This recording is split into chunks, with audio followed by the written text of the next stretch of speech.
Here we have the Lionel reissue of the Gabe The Lamplighter accessory made originally by Gilbert.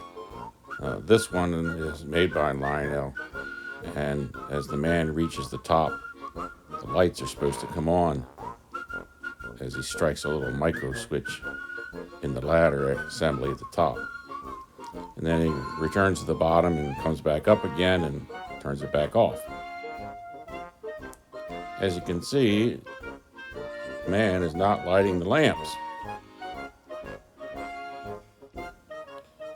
You'll notice that there's a Fondstock clip that connects to the rod that goes to the top of the lamp assembly from the base. There's a blue wire that you see loose.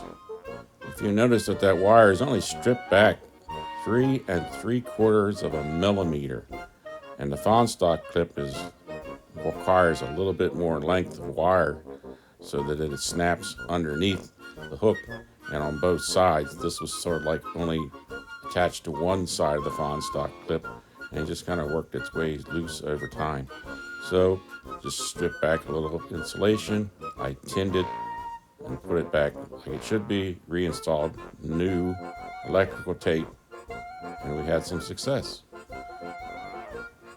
Be careful with the wires. The hole there next to the blue wire is a screw, and you want to be sure you got enough slack and clearance so that the threads of the screw don't wind up digging into the wire. That's just a general principle you want to watch out for. You might get away with it here, but I just don't like having that happen. Be careful when you reassemble that the string that lifts the man doesn't get stuck wedged between the pulley and the bracket like it's shown here. You can just move that a little bit with a screwdriver or something just to pull it so it's centered in the pulley. You can see Gabe is at the top. He's struck the micro switch and the lights come on regularly.